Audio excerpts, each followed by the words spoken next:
La perception paysanne de la campagne agricole est une perception, je dirais, mitigée, voire tragique, pour la simple raison que malgré le fait que les pluies se sont installées très tôt, déjà au mois de juin, beaucoup de gens ont pu s'aimer, comme ce maïs que j'ai derrière moi a été semé au mois de juin.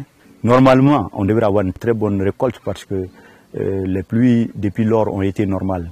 Mais malheureusement, là où le bas blesse, c'est qu'on a un sérieux problème d'approvisionnement en intrants, notamment les fertilisants, ou si vous voulez les engrais, dont les prix ont triplé. Et nous nous trouverons véritablement dans une situation qui peut nous conduire vers une catastrophe si des mesures correctives très vigoureuses ne sont pas prises.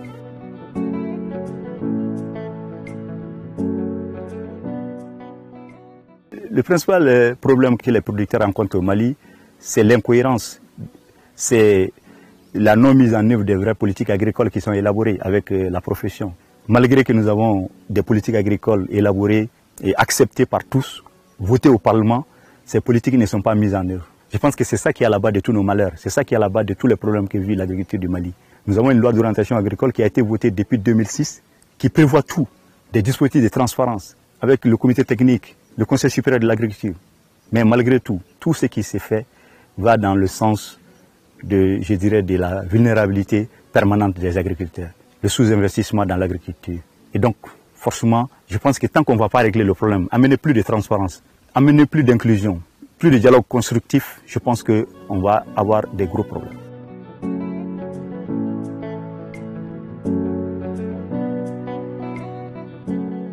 Je pense que pour réguler la situation de l'agriculture au Mali, il faut simplement appliquer la loi d'orientation agricole. Mais depuis qu'elle a été votée en 2006, jusqu'à aujourd'hui, pas une seule disposition n'est appliquée, n'est soutenue par les services de l'État. Pas une seule. C'est un scandale. Parce que c'est une loi qui oblige à la transparence, au dialogue, à la co-construction avec le secteur agricole, avec les organisations paysannes. C'est pour qu'elles ne veulent pas. Et donc, nous ne pouvons plus nous taire, parce que la situation elle devient extrêmement dangereuse. On risque d'avoir des émeutes de la faim l'année prochaine dans ce pays-là. Les gens comprendront qu'il ne faut pas jouer avec l'agriculture. Le Mali fait partie des pays qui occupent le peloton des têtes en Afrique. Les 3 premiers pays qui mettent le plus grand pourcentage de leur budget dans l'agriculture. Nous sommes avec le Maroc et le Rwanda, les 3 premiers. Mais allez voir au Maroc ce que l'État marocain fait comme investissement, comme soutien à son secteur agricole, comme investissement dans les infrastructures, soutien à la structuration des filières, à la transformation. Allez voir au Rwanda. Mais au Mali, nous faisons du statu quo. Nous ne savons pas ce que devient ces 15%. Nous appelons aux autorités de la transition pour qu'ils règlent ce problème-là. Parce que je pense que si ce problème n'est pas réglé dans un moment d'exception, comme la transition, il ne sera jamais réglé quand un régime politique va venir. Parce que les gens refusent le changement, ils refusent les réformes. Parce que simplement, ils sont dans un confort financier, sous la base des ressources publiques, qui font qu'ils ont tous les pouvoirs. Ils gèrent l'argent public comme ils veulent.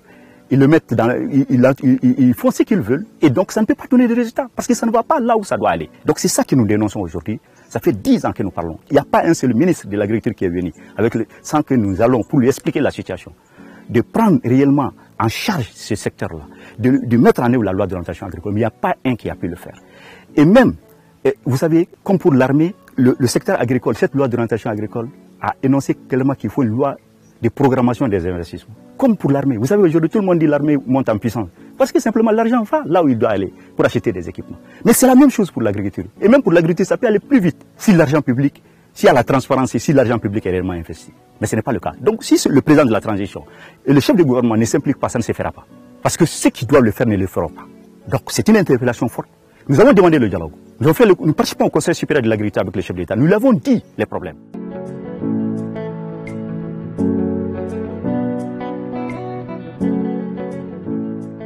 Mais la politique agricole, elle est là. Elle est bien, elle est très bien élaborée. Elle a été faite par tous les Maliens. La profession agricole, les services de l'État, c'est tous ensemble qu'on a élaboré cette politique. Mais son problème, c'est que ça oblige à la transparence. Et dans ce pays, on n'aime pas la transparence. On refuse de l'appliquer parce qu'elle oblige à mettre sous la table tout. Et c'est pourquoi elle n'a pas été appliquée depuis 16 ans. Donc nous, ce que nous demandons, nous lançons un appel aux autorités de la transition, notamment le président de la transition et le Premier ministre. Nous croyons à leur projet pour le nouveau Mali. Mais ce nouveau Mali n'adviendra jamais dans un Mali qui a faim. S'ils veulent de ce nouveau Mali, il faut qu'ils libèrent le secteur agricole. Si on injecte 400 milliards de budget dans l'agriculture par an, moi je pense que le principe simple de dire que 75% vont dans l'investissement direct, c'est-à-dire dans les outils de production, dans les fertilisants, dans la transformation, et que les 25% vont dans les frais de structure. C'est le minimum. Mais il n'y a aucun principe. On injecte l'argent, on le dépense. Et le président n'envoie pas la couleur et on continue à dire que ça va bien. C'est pourquoi on est à l'article aujourd'hui des problèmes.